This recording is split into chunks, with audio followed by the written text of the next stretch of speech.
നമുക്കിന്ന് മേനോക്കിയെ കൊന്നതാര് എന്ന ചെറുകഥ നോക്കാം. കഥ എഴുതിയിട്ടുള്ളത് മലയാളത്തിലെ ആദ്യത്തെ ചെറുകഥയായിട്ടുള്ള വാസനാവികൃതി എഴുതിയ കേസരി വേങ്ങയിൽ കുഞ്ഞിരാമൻ നായരാണ്. ആദ്യത്തെ ചെറുകഥ വാസനാവികൃതി എന്ന് നമ്മൾ ആധികാരികമായിട്ട് ഒഫീഷ്യലി നമ്മൾ പറയുമ്പോഴും അതിനു മുൻപ് കഥകളൊക്കെ രചിക്കപ്പെട്ടിട്ടുണ്ട്. അതിനു മുൻപുണ്ടായിട്ടുള്ള കഥകളെ കൂടി ഒന്ന് പരാമർശിച്ചുകൊണ്ട് നമുക്ക് വീഡിയോയിലേക്ക് കിടക്കാം. ആദ്യത്തെ കഥ പുറത്തു വരുന്നത് 1824 ചെറുപൈതങ്ങൾക്ക് ഉപകാരാർത്ഥം ഇംഗ്ലീഷിൽ നിന്ന് പരിഭാഷപ്പെടുത്തിയ കഥകൾ എന്നത് CMS പ്രസിൽ നിന്ന് പ്രസിദ്ധീകരിച്ച് വരികയാണ് ഉണ്ടായത്. ബൈബിൾ കഥകളാണത്. രണ്ടാമത് വരുന്നത് 1849 ആനയുടെയും തുന്നൽക്കാരനെയും കുറിച്ചുള്ള കഥയാണ്. അപ്പം 1849 ജ്ഞാനനിക്ഷേപം മാസികയിലാണ് അത് പ്രസിദ്ധീകരിച്ച് വരുന്നത്. മൂന്നാമതായിട്ട് 1867 2ാം ക്ലാസ്സിലെ കുഞ്ഞുങ്ങൾക്ക് വേണ്ടിയിട്ട് 2ാം പാഠാവലി, അതിനു വേണ്ടിയുള്ള കഥകൾ കേരളവർമ്മ വലിയ കോയിത്തമ്പുരാൻ എഴുതിയിട്ടുണ്ട്. പിന്നീട് 1868 2 യാചകന്മാരായ ചെറുക്കന്മാരുടെ കഥ കേരളവർമ്മ വലിയ കോയിത്തമ്പുരാൻ തന്നെ എഴുതുന്നു. പിന്നീട് 1881 ഒരു കള്ളൻ എന്ന കഥ വിദ്യാവിലാസിനിയിൽ പ്രസിദ്ധീകരിച്ച് വരുന്നു. അതിനുശേഷമാണ് 1891 വാസനാവികൃതി വിദ്യാവിനോദിനിയിൽ വരുന്നത്. അപ്പം കേസരി വേങ്ങയിൽ കുഞ്ഞിരാമൻ നായരുടെ മറ്റ് തൂലികാനാമങ്ങളാണ് കേസരി, വജ്രസൂചി, വജ്രബാഹു തുടങ്ങിയവ. അപ്പം കേസരി, വജ്രസൂചി, വജ്രബാഹു തുടങ്ങിയവയൊക്കെ വേങ്ങയിൽ കുഞ്ഞിരാമൻ നായരുടെ തൂലികാനാമങ്ങളാണ്. മലയാളത്തിലെ മാർക്കണ്ഡേയൻ എന്ന അദ്ദേഹത്തെ വിശേഷിപ്പിച്ചത്, കേസരിയെ വിശേഷിപ്പിച്ചിട്ടുള്ളത് ഉള്ളൂരാണ്. അപ്പം വേങ്ങയിൽ കുഞ്ഞിരാമൻ നായർ അങ്ങനെ വിശേഷിപ്പിച്ചിട്ടുള്ളത് ഉള്ളൂരാണ്. അദ്ദേഹത്തിൻ്റെ പ്രധാന കൃതികൾ നമുക്കൊന്ന് പരിശോധിക്കാം. വാസനാവികൃതി, ദ്വാരക, ഒരു പൊട്ടഭാഗ്യം, പാതാള രാജാവ്, കഥയൊന്നുമല്ല, മദിരാശി പിത്തലാട്ടം, മേനോക്കിയെ കൊന്നതാര്, ഒരു എടപ്രഭുവിൻ്റെ ദിനസരി, എൻ്റെ അനുഭവം തുടങ്ങിയവയാണ് കേസരി വേങ്ങയിൽ കുഞ്ഞിരാമൻ നായരുടെ പ്രധാന കൃതികൾ എന്ന് പറയുന്നത്. അദ്ദേഹത്തിൻ്റെ കൃതിയായിട്ടുള്ള നമ്മൾ പറഞ്ഞ മലയാളത്തിലെ ആദ്യത്തെ ചെറുകഥ എന്ന് വിശേഷിപ്പിക്കുന്ന വാസനാവികൃതിയിൽ ഈക്കണ്ടക്കുറുപ്പാണ് പ്രധാന കഥാപാത്രമായിട്ടൊക്കെ എത്തുന്നത്. അതിലേക്ക് നമ്മൾ ഡീറ്റെയിൽ ആയിട്ട് പോകുന്നില്ല. നമുക്ക് മേനോക്കിയെ കൊന്നതാര് എന്ന ചെറുകഥയിലേക്ക് കടക്കാം. പേര് പോലെ തന്നെ ഒരു ഇൻവെസ്റ്റിഗേഷൻ രീതിയിലുള്ള ഒരു ചെറുകഥയാണ്. ആദ്യകാല ചെറുകഥയായതുകൊണ്ട് തന്നെ അതിൻ്റെ രചനാശൈലി, ആ ഭാഷ, ഒരു രീതിയൊക്കെ നമ്മൾ ഇപ്പോൾ ഉള്ളതിൽ നിന്നെക്കാട്ടും ചെറിയ വ്യത്യാസം, മാറ്റം കാണാം. നിങ്ങൾ കഥ വായിക്കുക തന്നെ വേണം പരീക്ഷയ്ക്ക് പോകുമ്പം. ചില ഭാഗങ്ങൾ അതിൻ്റെ ഒരു ശൈലി മനസ്സിലാക്കാൻ, അതിൽ കടന്നു വരുന്ന ഭാഷ മനസ്സിലാക്കാൻ വേണ്ടിയിട്ട് ഞാനിവിടെ വായിക്കുന്നതായിരിക്കും. അപ്പം കഥ മേനോക്കിയെ കൊന്നതാര്. ഒരു പോലീസുകാരൻ മരണപ്പെട്ടിട്ടുണ്ട്, കൊന്നല്ലോ. ആരാണ് മേനോക്കിയെ കൊന്നത്? മേനോക്കിയെ കൊന്നത് ആരെന്നാണല്ലോ തലക്കെട്ട്. ആ പോലീസുകാരനെ കാണാണ്ടാവുന്നതും അദ്ദേഹം മരിച്ചു എന്ന് കണക്കാക്കിക്കൊണ്ട്, അല്ലെങ്കിൽ അങ്ങനെയുള്ളൊരു സങ്കല്പത്തോടു കൂടി ഇൻവെസ്റ്റിഗേഷൻ നടക്കുന്നതും അവസാനത്തിലേക്ക് അദ്ദേഹം മരിച്ചതിന് തെളിവൊന്നും കിട്ടാത്തത് കൊണ്ട് ആ കേസ് അങ്ങനെ തള്ളിപ്പോയിട്ട് പിന്നീട് കുറച്ച് ദിവസങ്ങൾക്ക് ശേഷം അദ്ദേഹത്തിൻ്റെ ശവം കണ്ടെടുക്കുന്നതൊക്കെയാണ് ഈ കഥയിൽ പ്രമേയമായിട്ട് വരുന്നത്. തുടങ്ങുന്നത് ഇങ്ങനെയാണ്. ഈ കഴിഞ്ഞ കന്നി 11-ാം തീയതി ശനിയാഴ്ച അരുണോദയത്തിന് മുൻപ് തിരുവട്ടൂരിൽ നിന്ന് സാൾട്ട് ഇൻസ്പെക്ടർ കൃഷ്ണ മേനോക്കി യാത്ര പുറപ്പെട്ടപ്പോൾ കുട്ടിക്ക് മുല കൊടുത്തുകൊണ്ടിരിക്കുന്ന തൻ്റെ ഭാര്യ ഇന്നിവിടത്തേക്ക് ഇത്ര നേരത്തെ എന്ന് ചോദിച്ചു. കുവേരിയെ കൂടി ഒരിക്കൽ എരത്തോളം പോയിട്ട് വരണം, സന്ധ്യയ്ക്ക് മുൻപ് തന്നെ മടങ്ങിയെത്തും എന്ന് പറഞ്ഞ് കുട്ടിയെ എടുത്ത് ഒന്ന് ചുംബിച്ചു. ശനിയാഴ്ചയായിട്ട് വടക്കോട്ടേക്ക് നന്നല്ല, ചീത്ത വഴിയുമാണ്, നന്നായി സൂക്ഷിക്കണം, അധികം താമസിക്കരുത് എന്ന് ലക്ഷ്മി അമ്മ പറഞ്ഞപ്പോൾ ഒന്നും സൂക്ഷിക്കാനില്ല, ശനി ഉഷ സർവസിദ്ധി എന്നല്ലേ പറഞ്ഞിട്ടുള്ളത് എന്നും മറുപടി പറഞ്ഞ് തനിക്ക് വരാൻ പോകുന്ന അത്യാപത്തിനെപ്പറ്റി സ്വപ്നേഭി യാതൊരറിവുമില്ലാതെ അസ്തമയത്തിനു മുൻപായി തന്നെ തീർച്ചയായും മടങ്ങിയെത്തുമെന്നുള്ള വിചാരത്തോടുകൂടി മേനോക്കിയുടെ പാട്ടിലും ഭാര്യ അകത്തേക്കും പോയി. പറഞ്ഞുകൊണ്ടാണ് കഥ ആരംഭിക്കുന്നത്. മേനോക്കിയുടെ മുഴുവൻ പേരാണ് സാൾട്ട് ഇൻസ്പെക്ടർ കൃഷ്ണ മേനോക്കി. അപ്പം അങ്ങനെയാണ് അദ്ദേഹത്തിന് ഈ കഥയിൽ ആദ്യമായി തന്നെ 2ാമത്തെ വരിയിൽ തന്നെ വിശേഷിപ്പിക്കുന്നത്. മേനോക്കിയുടെ ഭാര്യയാണ് ലക്ഷ്മിക്കുട്ടി എന്ന് പറയുന്നത്. അപ്പം കഥ തുടർന്നു പോകുന്നത് ഇങ്ങനെയാണ്.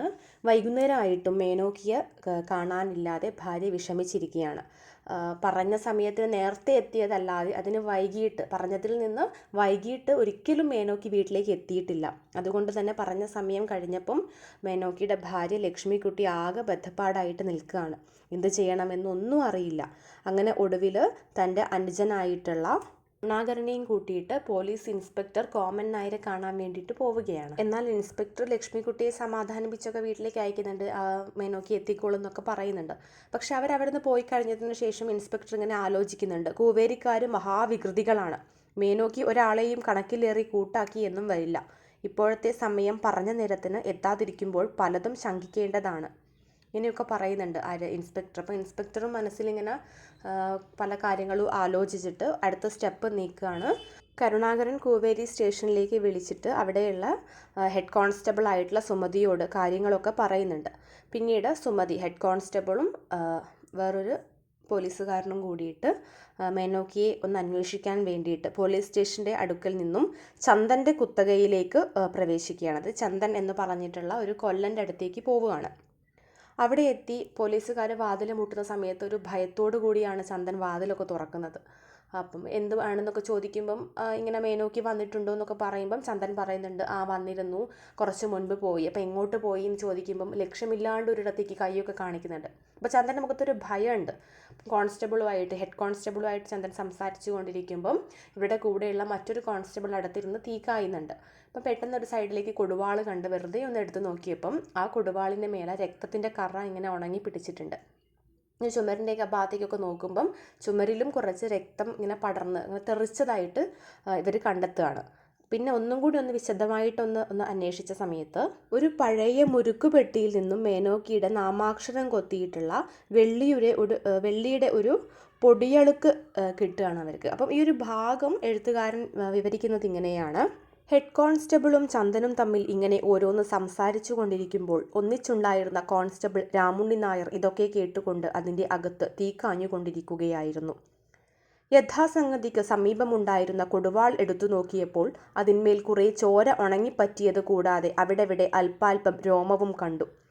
വേഗത്തിൽ ചന്ദനെ വന്നു പിടിച്ചുകൊണ്ട് അല്ല ഇതെന്തായി കാണുന്നത് എന്ന് ചോദിച്ച സമയം ഹെഡ് കോൺസ്റ്റബിളിന് കാര്യമൊക്കെ ക്ഷണത്തിൽ മനസ്സിലായി.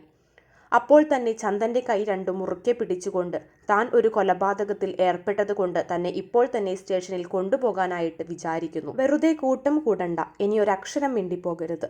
വല്ലതും സംസാരിച്ചാൽ തനിക്കു തന്നെയാണല്ലോ ആപത്ത്. മിണ്ടാതെ അങ്ങോട്ട് പോന്നോളൂ, രാമുണ്ണി നായരെ നല്ലോണം നോക്കിക്കോളൂ എന്ന് പറഞ്ഞ്.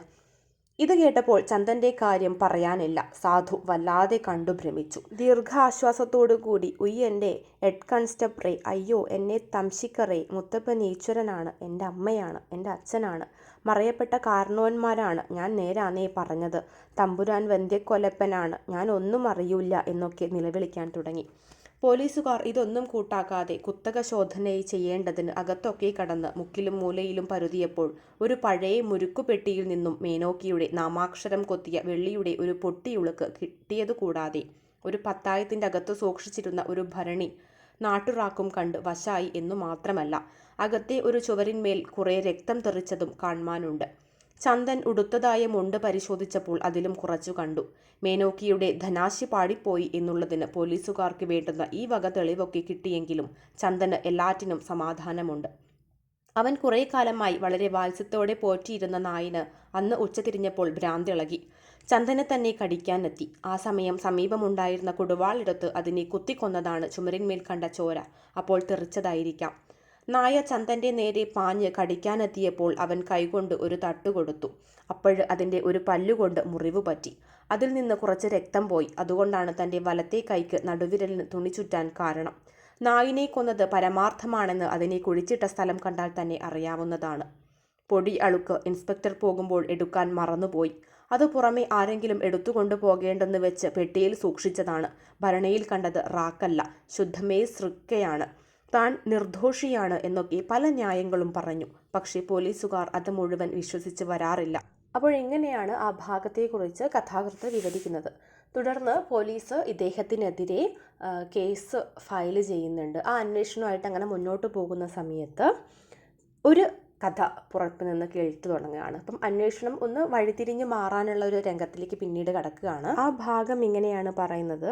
മേനോക്കിയെ കാണാതെ പോയെന്ന് കാലത്ത് 2 പോലീസുകാർ സമൻസും കൊണ്ട് പോയി വരുന്ന മടക്കത്തിൽ ഏര്യത്തെ വലിയ കുന്നു കയറിയപ്പോൾ ഉടനുടയായി 1-2 വെടി കേട്ടിരുന്നു പോൽ.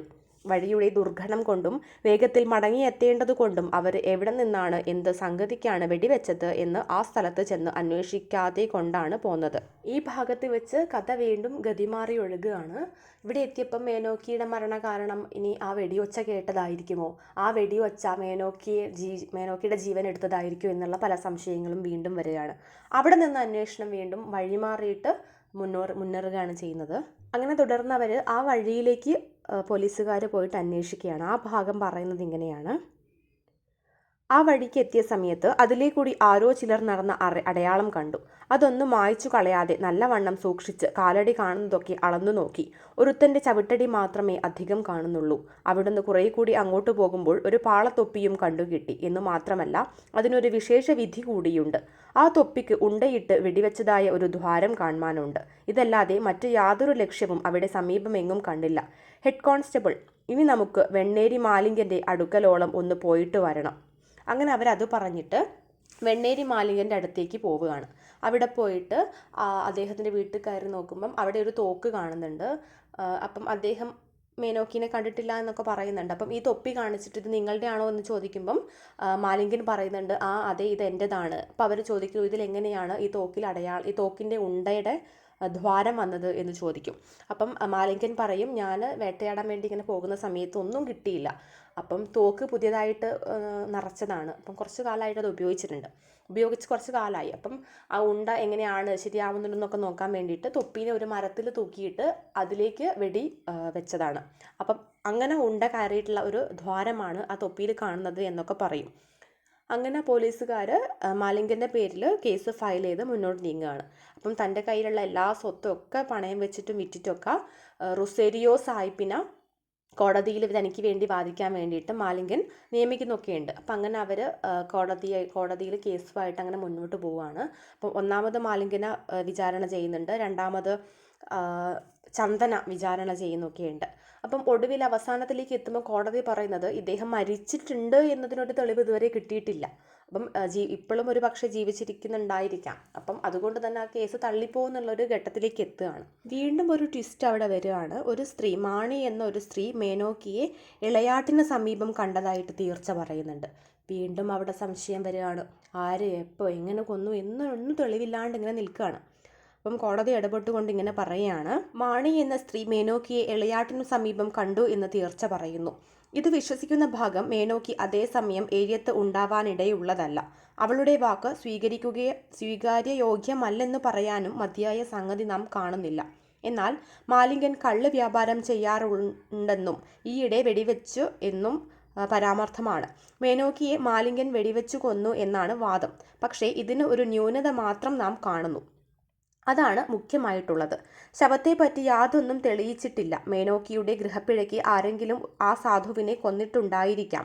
എന്നാൽ ശവം ഇതുവരെ കാണാത്ത വ്യവസ്ഥയ്ക്ക് അദ്ദേഹം ഇപ്പോഴും ജീവനോടുകൂടി ഇല്ല എന്ന് ഒരിക്കലും തീർച്ച പറഞ്ഞുകൂടാ. അതുകൊണ്ട് മാലിംഗൻ കുറ്റക്കാരനാണെന്ന് പറയുന്നതിൽ വളരെ ദീർഘാലോചന ചെയ്യാനുണ്ട്. ഇങ്ങനെയൊക്കെ പറഞ്ഞുകൊണ്ട് മാലിംഗന് കുറ്റക്കാരനല്ല എന്ന് കോടതി പ്രസ്താവിക്കുകയാണ്. അങ്ങനെ 4-5 ദിവസം കഴിഞ്ഞ സമയത്ത് ഇളയാട്ടിന് സമീപം പശുവിനെ മേയ്ക്കാൻ പോയിട്ട് ചന്തയിലുള്ള അമ്പു മടങ്ങി വരുന്ന സമയത്ത് വഴിയിൽ അല്പം മാറിയിട്ട് ഒരു വലിയ തന്നിമരത്തിൻ്റെ കീഴിൽ ആരോ ഒരാൾ കിടക്കുന്നതായിട്ട് തോന്നുകയാണ്. മെല്ലെ അടുത്ത് ചെന്ന് നോക്കിയ സമയത്ത് ഏതോ ഒരുത്തൻ ചത്ത് കിടക്കുകയാണ്.